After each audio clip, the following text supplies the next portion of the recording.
Hello, hello! Bonjour à toutes et à tous. Voilà, je vous présente aujourd'hui un matériel qui est un petit peu du matériel qu'on pourrait dire ancien, mais qui pour autant garde une technologie très intéressante, même au jour d'aujourd'hui. Voilà. Donc on va parler d'un matériel qui peut tout à fait convenir dans un salon, dans une installation home cinéma.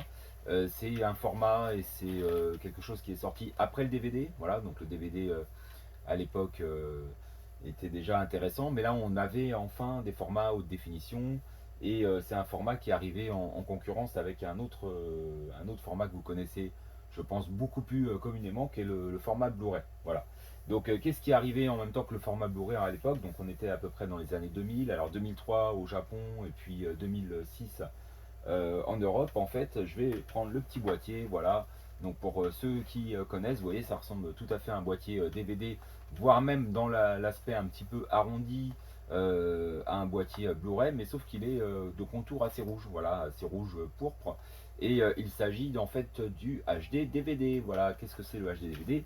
Et ben c'était donc le format qui était complètement concurrent à Blu-ray, qui était propulsé par certains éditeurs et donc en confrontation directe avec Blu-ray qui lui est un format de Sony et le HDVD était un format qui était lancé notamment par Toshiba. Donc là vous avez un matériel que je vous présente derrière qui est un lecteur Toshiba de l'époque. Donc le lecteur Toshiba EP30. Alors c'est un modèle assez entre gamme pour l'époque, mais pour autant vous allez comprendre que ça délivrait déjà une super belle image, ça délivrait aussi un très bon son. En résolution montée à du 1080p.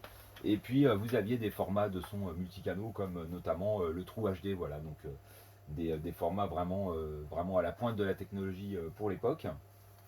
Donc voilà, le HD DVD, il se présente exactement comme un DVD classique. Voilà, là au niveau de la capacité, vous aviez quand même une capacité bien sûr supérieure au DVD puisque vous aviez 15 Go pour une simple couche et puis 30 Go pour une double couche. Donc HD DVD, donc High Density, voilà, donc vous aviez effectivement ce type de disque était de haute densité, voilà. Alors qu'est-ce qui fait qu'il était entré en concurrence avec le Blu-ray de chez Sony? Bah effectivement après le DVD on savait qu'on allait passer un cap, voilà, on était arrivé sur le numérique, on était arrivé sur des formats effectivement d'images qui étaient bien meilleurs que la VHS, mais voilà, il y avait sur de l'informatique notamment, il y avait effectivement des images en haute définition qui arrivaient, et on savait très bien qu'un jour ces formats haute définition allaient débarquer sur des films, sur de la vidéo. Et donc voilà, Toshiba a poussé ce type de format avec notamment Microsoft. Et ce qui leur a fait effectivement, ce qui leur a entraîné une collaboration avec notamment Xbox, puisque vous aviez Microsoft avec la Xbox qui avait possibilité de rajouter un lecteur qui était un lecteur HD DVD justement et qui permettait de lire ces formats-là. Et de l'autre côté, vous aviez Sony. Alors Sony sont arrivés directement avec une console qui lisait leur propre disque haute définition, donc les disques Blu-ray, et c'était la Sony console PlayStation 3, donc qui permettait de lire ces Blu-ray. Il y a d'ailleurs à l'époque beaucoup de personnes qui achetaient finalement la console PlayStation 3 simplement pour lire les disques en Blu-ray. Voilà. Les autres lecteurs de chez Sony étaient vraiment très chers puisque les lecteurs Blu-ray de salon étaient aux alentours des 1000 ou 1500 euros dès le départ. Donc c'est vrai que de ce côté-là, Toshiba avec des lecteurs comme celui-là qui était à 200 euros, c'était quand même beaucoup plus abordable et ça permettait vraiment de se faire une belle image haute définition à la maison pour un prix un petit peu plus raisonnable. Voilà. Alors c'est ce qui m'a aussi fait pencher à l'époque pour le choix de ce format-là. J'étais moi dans la vente de matériel, donc dans ces années 2000, de matériel home cinéma, et puis bon, il y avait des discussions amateurs dans la boutique, voilà. Et effectivement, il y avait vraiment des gens qui choisissaient le Blu-ray, il y avait des gens qui choisissaient le HD-DVD, voilà. Mais je vous expliquais pourquoi moi j'avais choisi le HD-DVD et pourquoi c'est un format qui finalement peut être encore très intéressant au jour d'aujourd'hui. Alors bien sûr, vous le trouvez plus en format neuf, comme on peut trouver encore du Blu-ray, mais vous pouvez le trouver simplement dans des dépôts ventes éventuellement, mais des brocantes, vous pouvez en trouver aussi sur internet. Vous avez donc sur le bon coin ce type de disques qui se vendent pour des prix assez dérisoires et qui en plus sont assez complets. Vous avez une belle qualité d'image et de son, et puis vous avez quand même aussi des Blu-ray qui sont très intéressants. Ce qui m'avait choisi de choisir d'ailleurs à l'époque aussi ces formats-là, c'était notamment les bonus, parce que vous aviez une prise Ethernet sur ce lecteur-là, et vous aviez possibilité même d'aller sur les sites de l'éditeur et de télécharger des nouveaux bonus. Voilà, ce que ne permettait pas du tout le Blu-ray, hein. Le Blu-ray, il était assez verrouillé de ce côté-là. Au niveau du verrouillage aussi, vous aviez donc la possibilité de lire des disques d'autres zones du monde. Donc ça, c'était très intéressant. Comme vous le savez, par exemple, avec le DVD, en Europe, c'est zone 2. Donc vous aviez les zones en fonction des différents continents, des différents pays. Et les lecteurs, il fallait acheter le lecteur qui correspondait à la zone. Là, pour le coup, vous pouviez lire les disques qui se retrouvaient à l'autre bout, qui avaient été édités à l'autre bout du monde et les lire sur votre lecteur. Donc ça, c'était intéressant. C'était peut-être pas la faveur des éditeurs, effectivement, ils préfèrent à zoner et puis vous vendre un maximum à plusieurs endroits, mais en tout cas, c'était comme ça que c'était prévu. Le Blu-ray de chez Sony, lui, était beaucoup plus traditionnel, il était bien verrouillé au niveau des zones, et on ne pouvait pas lire un DVD qui venait des États-Unis ou d'une autre région du monde. Voilà. Donc le bonus était vraiment très intéressant sur les Toshiba. Et vous aviez aussi une image qui était vraiment de meilleure qualité au départ, hein. Alors après, le Blu-ray a rattrapé effectivement ce retard, mais au début, effectivement, les lecteurs HDVD avaient une qualité d'image de compression qui était supérieure au Blu-ray. Voilà, donc c'était un format vraiment à la pointe. Voilà. Le seul petit inconvénient peut-être du HDVD, sur certains disques, sur certains chargements, c'était assez long. Donc là, c'est vrai que c'était un petit peu contraignant de ce côté-là. Bon, cela étant, après, une fois que vous avez votre film qui est lancé, c'est pas non plus trop problématique. Voilà. Donc là, je vous présente cette boîte de Aviator, hein. Vous connaissez le film Aviator. On va lancer rapidement pour que vous puissiez vous rendre compte avec les logos, notamment de la qualité d'image. Bon, bah voilà, j'ai ma petite collection, hein, de HD DVD. Alors évidemment, moins que les Blu-ray. Mais voilà, j'ai notamment des films comme Hulk. Alors les films grand spectacle, hein, vous allez me dire, bah écoutez, hein, il faut en même temps être sur une image haute définition, ça serait dommage de s'en priver. On a trois quand même qui est assez sympa. J'ai The Sync, ah là là, The Sync avec réalisé par John Carpenter. Alors ça, effectivement, on en parle encore en ce moment puisqu'il ressort même en format 4K, donc c'est magnifique. En général, ils sont quand même d'assez bonne qualité, même si c'est des films anciens. On a King Kong. Alors King Kong, c'était un des premiers HD DVD qui était sorti. Là, encore une fois, pour le coup, on était en plein dans le spectacle, en plein dans la super belle haute définition, dans la jungle et les couleurs. Voilà, vous aviez vraiment de la très haute définition, des scènes d'action, donc voilà, c'est assez plaisant à regarder. Après, voilà, j'ai d'autres films, bon, alors, qui sont un petit peu plus personnels, mais bon, ouais, j'ai les affranchis, voilà, donc bon, vous connaîtrez au fur et à mesure un peu mes goûts en termes de DVD et de Blu-ray et de films, mais bon, j'aime bien quand même quels que soient les films, qu'on reste dans des films qui sont quand même très appréciés. Blue Diamond, La Cité Interdite, voilà, Le Maître d'Armes. Donc il y a de quoi se faire plaisir, ma petite collection, Black Rain, voilà, La Mort dans la peau, alors ça c'était un des plus classiques qu'on avait sur HDVD. Les Noces funèbres, Tim Burton, Rambo 2, alors voilà, on passe un peu d'un sujet à l'autre. Land of the Dead, donc très sympa, 300, voilà. Donc ouais, j'ai une vingtaine de HD DVD et je continue, j'essaye en tout cas d'en obtenir d'autres à des prix assez modiques. Ça complète un petit peu ma collection de Blu-ray, de DVD. Je prends des fois des DVD en HD DVD que j'avais pas en Blu-ray.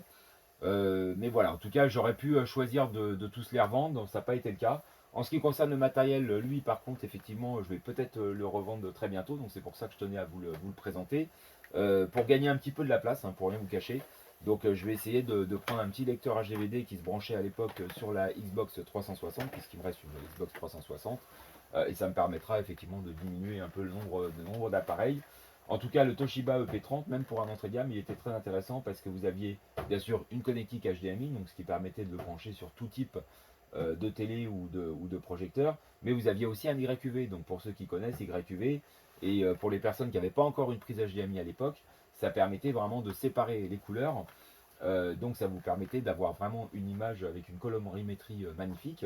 C'était un peu l'équivalent du RGB à l'époque de la Péritel, et on pouvait passer sur du YQV jusqu'à du 720p, ce que permettait pas de faire par exemple une prise composite ou S-Vidéo. Voilà.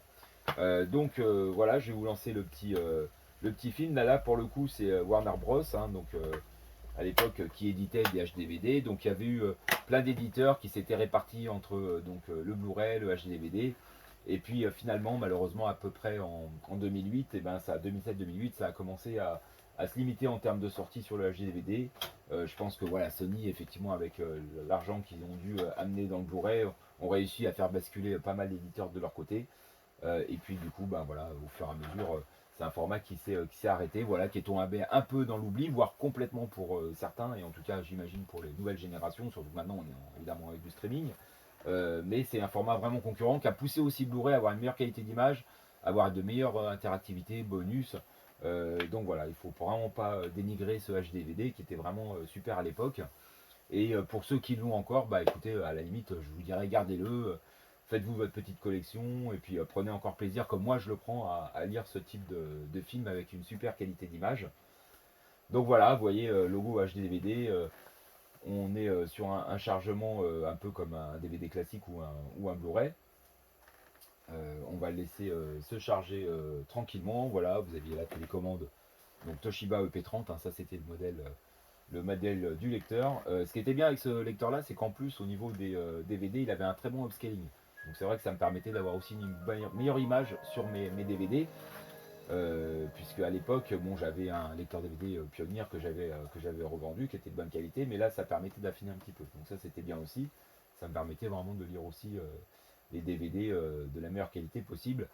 Voilà, j'ai encore des DVD, mais évidemment avec ce HDVD et maintenant avec les Blu-ray, bien sûr, on passe en général tout de suite sur des qualités haute définition. Voilà.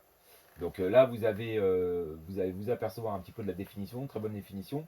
Alors sachant que Aviator effectivement est un petit peu caractéristique puisqu'il a une teinte un petit peu sépia dans le film. Donc c'est vrai qu'on n'aura pas forcément toute la gamme de couleurs qu'on pourra avoir sur d'autres films. Mais en tout cas, ça va vous permettre de voir rapidement.